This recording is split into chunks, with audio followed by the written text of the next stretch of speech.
good day. Kindly follow me on my Facebook page and subscribe to my YouTube channel. Thank you! Sa video na ito tungkol sa Grade 8 Mathematics, pag-uusapan natin ang the Modern Axiomatic System. At kinabibilangan nito, ang video na ito ay naglalaman ng tungkol sa undefined terms at defined terms ng ating axiomatic system. Okay, so simulan natin sa undefined terms. First is the point.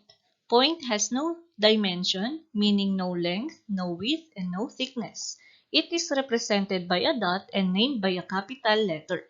So kapag sinabing point, wala siyang dimension, meaning walang haba, walang lapad, at wala ring kapal.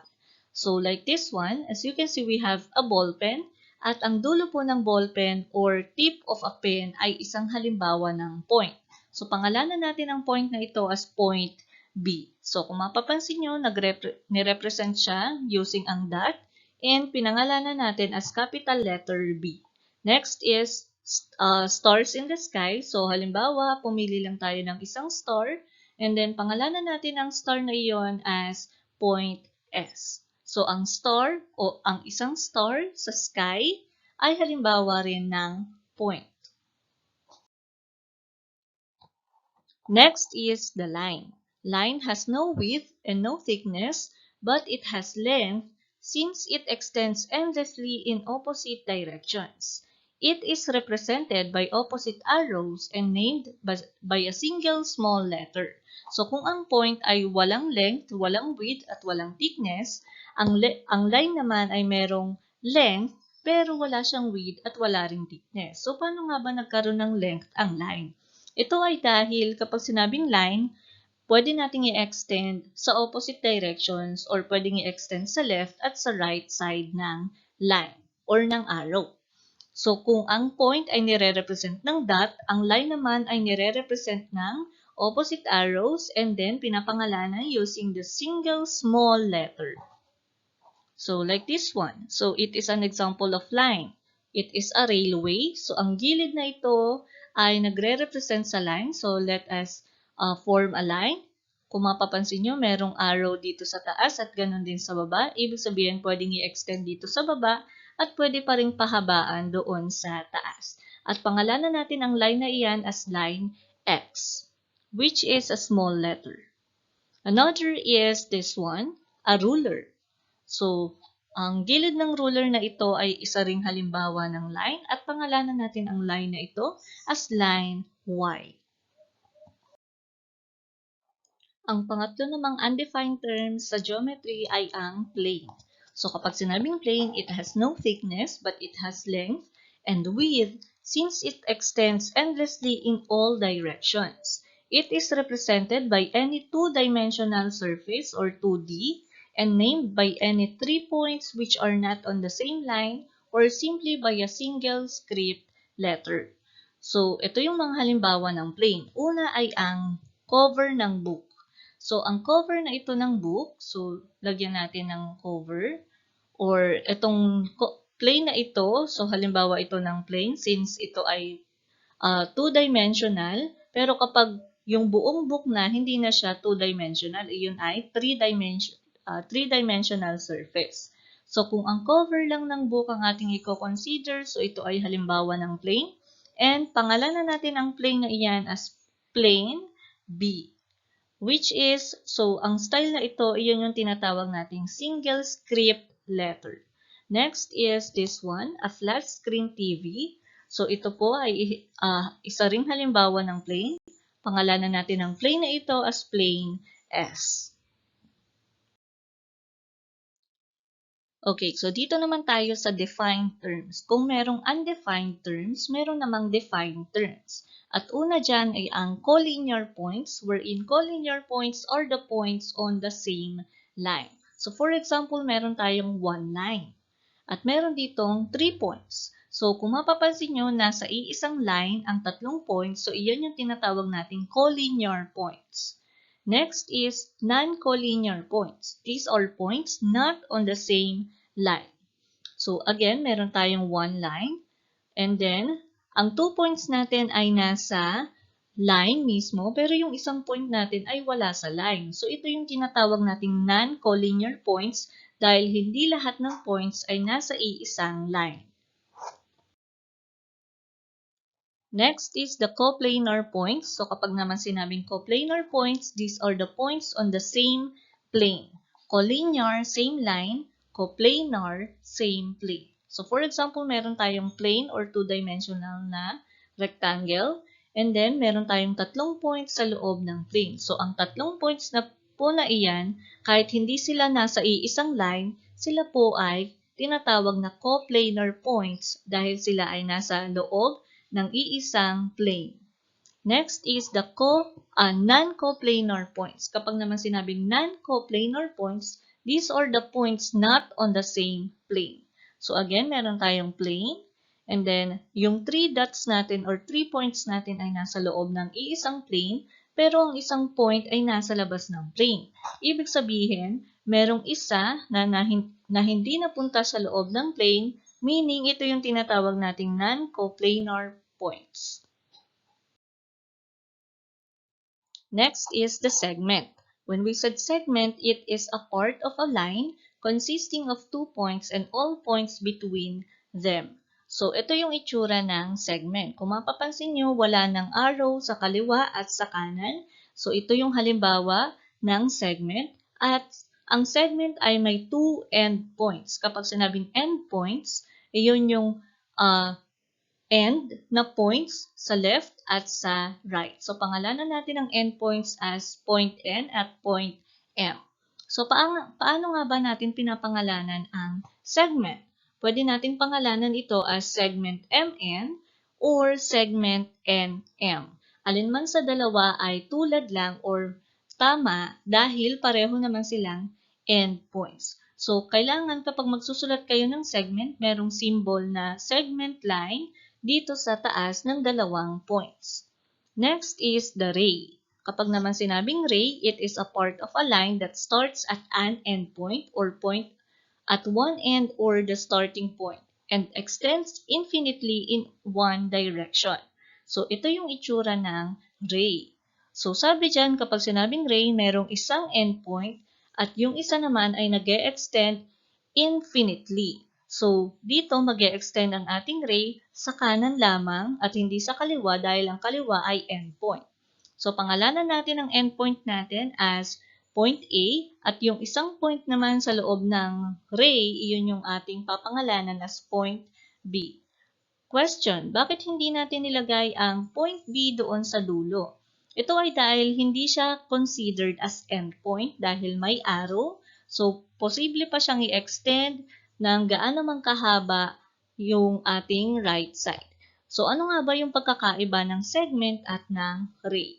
Ang segment, meron tayong 2 endpoints. Ibig sabihin, hindi na siya pwedeng i-extend kasi nga endpoints na. And then, yung ray naman, merong isang endpoint at yung isa naman o isang side ay pwedeng i-extend infinitely. So, pangalanan natin yung ray natin as ray AB. Hindi natin pwedeng pangalanang ray BA dahil kapag pinapangalanan natin ang isang ray o isang segment, kailangan po mauuna palagi ang endpoint. So dito, since ang endpoint natin ay point A, so iyon po yung una nating isinulat as name ng ating ray. Dito naman sa segment, pwede magkapalit yung MN at NM dahil pareho sila endpoints. Okay, so let us now have the examples. Use the figure to answer the following. So lahat ng sagot natin ay dito natin kukunin sa ating given figure. So first, okay, so let us find the 3 collinear points. Kapag sinabing collinear points, i-recall natin points na nasa iisang line. So ano nga ba daw yung 3 collinear points? Ano yung points o tatlong points na nasa iisang line? So, first answer is the points H, G, I. So, kung mapapansin nyo yung tatlong points na H, G, I ay nasa isang line. So, ito ay halimbawa ng collinear points. Another is points C, G, X. So, point C, point G, and point X, naglay sila sa iisang line. So, halimbawa sila ng collinear points. Next, two non-collinear points. So ano nga ba yung two non-collinear points?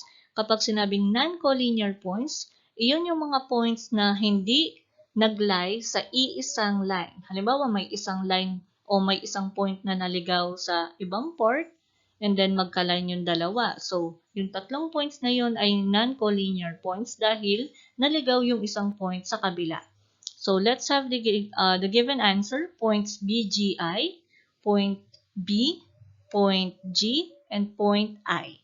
Magkalinya ang G at I, pero hindi nila kalinya ang B, so ito ay halimbawa ng non-collinear points. Another is points HGD.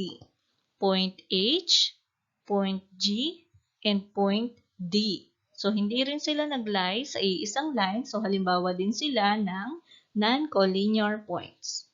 Next is points IFJ. So, point I, point F, and point J. Hindi sila nag-form ng iisang line. So, halimbawa din sila ng non-collinear points. And points CGH. Point CGH.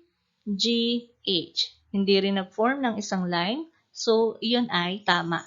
Next is 4 coplanar points. Kapag naman sinabing coplanar points, points na nasa iisang plane. So, ano nga ba yung mga sagot dyan? So, meron tayong isang sagot na points A, E, J, C. So, point A, E, J, and C. Kung mapapansin nyo, ang point A, E, J, C ay nasa iisang plane. Ito yung plane natin na rectangle na ito. So, halimbawa sila ng coplanar points. Another answer is points B, E, D, F. B, E, D, F. Or pwede ding B, E, F, D. Or pwede ring pangalanan natin siya as plane D, F, E, B. So, nasa iisang plane sila. So, halimbawa din sila ng coplanar points. Okay, next, 3 non-coplanar points. So, kapag sinabing non-coplanar points, those are the points that are not on the same plane. So, first answer are the points H, I, J. So, kung mapapansin nyo, ang points H at I ay nasa loob ng iisang plane na ito, pero ang point J ay nasa labas ng isang plane. So, halimbawa sila ng non-coplanar points. Another answer is points H, G, X. So, points H, G, X. Ang X ay nasa labas din ng plane na ito. So, halimbawa din sila ng non-coplanar points. Another answer, points points A, G, I, A, G, I. So, ang point A ay nasa loob din ng plane, nasa labas ng plane na ito. So, halimbawa din sila ng non-coplanar points. So, next is name 3 rays. So, i-recall natin kapag sinabing ray, meron siyang isang endpoint at ang isa ay nag-e-extend infinitely in one direction. So, those rays are first, ray GH. So, ang endpoint ay G at ang nag-e-extend ay ang ating point H. Another ray is ray GI. And another answer is ray GC. So, kapag papangalanan po natin or isusulat natin ang ray, palagi pong mauuna ang point o yung ating end point. And then, susundan siya ng point na malapit sa arrow na mag-extend infinitely in one direction. So, another example using the figure on the right, name the following. First, what is the name of the box? So, kung mapapansin nyo, meron tayong mga points sa bawat corner ng ating box. And then, meron isang arrow dito. So, hindi po siya kabilang sa pagpapangalan ng points or ng box. So, let us name this box as name patience. Wherein meron tayong points na P, A, ito yung ating T, I, and then E, N, C, and then E. Next, name 3 collinear points. So again, kapag sinabing collinear, iyan yung points na nasa iisang line. So first answer, points A, Y, N. A, Y, N. So nasa iisa silang line. Another is points P, X, E. Points P, X, E. Nasa iisang line. Another is points I, Z, E. So, nasa isang line din ang tatlong points na ito. Another, name 3 coplanar points. So, again, kapag sinabing coplanar points, points na nasa iisang plane. So, first answer, points A, I, Z. So, A, I, Z. Sila ay nasa iisang plane na ito. Another is points A, Y, Z. A, Y, Z. So, nasa iisang plane din sila na ito. Next is points I, Z, Y. I, Z, Y. Okay, so nasa iisang plane din sila. So, pwede pa diyang maglagay ng iba pang halimbawa ng coplanar points katulad ng points Y and E na kung saan nasa iisang plane sila kabilang ng point X. Pwede ding points N, E, C. So, ito yung iisang plane na ito. Pwede ding E, Z, Y. So, ito yung iisang plane. Another, name the line. So, ano nga ba yung line na nag-intersect o nasa loob ng ating box na patience? And that line is the line XY or sinisimbolize using this one wherein ang line na ito yung magre-represent sa line since merong arrow sa left and right side and then isusulat lang yung dalawang points na nasa loob ng iisang line. Next, name any two segments. Kapag naman sinabing segments, iyon yung may dalawang endpoints. Ibig sabihin, walang arrow sa alinmang side ng line. So, those are the segment PE, the segment AP. So, kung mapapansin nyo, ang PE ay walang arrow sa right at sa left side. Ganon din yung AP. So, pwede din dyang segment AY, segment YN, segment NE, segment EZ, pwede ring segment IZ, or segment IT. So, marami po tayong possible answers. Another, give any three non-collinear points. So, kapag sinabing non-collinear points, iyon yung points na wala sa iisang line. So, first answer is points AYZ. AYZ, wala sila sa iisang line. Another is points TEY and points ENX. So, bukod sa tatlong sagot na yan, marami pa tayong possible answers using this given figure. Okay, next is give any four non-coplanar points. So, kapag sinabing non-coplanar points, iyon yung mga points na wala sa iisang plane. Halimbawa, may tatlong points na nasa loob ng isang plane, pero yung isang point ay nasa labas ng plane na yon. So, first answer is points AITE. So, AITE. So, kung mapapansin nyo, yung points AIT ay nasa iisang plane kasama ng P. Pero yung E ay nasa ibang plane. So, sila ay halimbawa o ang apat na points na ito ay halimbawa ng non-coplanar points. Another is points PXYT. So, PXYT. Ang T ay nasa plane dapat nito. And then, yung XY o ang PXY ay kabilang sa plane na ito. So, since may naligaw na point T, so halimbawa din sila ng non-coplanar points. Another is points PAIZ. PAIZ. So, sa halip na point T, meron tayong napasama na point Z na nasa labas ng plane na ito. So, halimbawa din niya ng non-coplanar points. And another is points NEXZ. So, NEXZ. Ang Z ay dito dapat kabilang na plane, pero napasama siya dun sa tatlong points na ito. So, halimbawa din sila ng non-coplanar points. Another, so let us answer name two rays. Ano nga ba yung dalawang ray na nasa given box natin or nasa loob ng mga planes? So, again, kapag sinabing ray, may isang endpoint at ang isa ay nag-e-extend infinitely in one direction. So, first is the ray Z. So, kung mapapansin nyo, ito yung ating ray Z. Ito yung endpoint at ito yung arrow. Another is ray X. So, ito yung endpoint at nag-extend siya dito. Pwede din siyang ray Y or ray T. Okay. So, let us now answer the last question.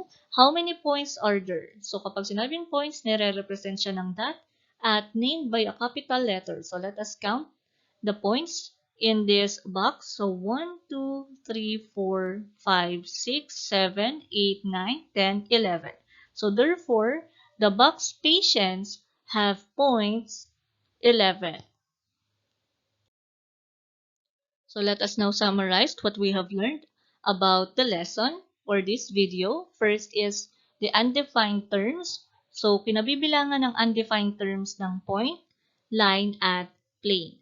And meron naman tayong tinatawag na defined terms na kinabibilangan ng collinear points, non-collinear points, coplanar points, non-coplanar points, segment, and ray.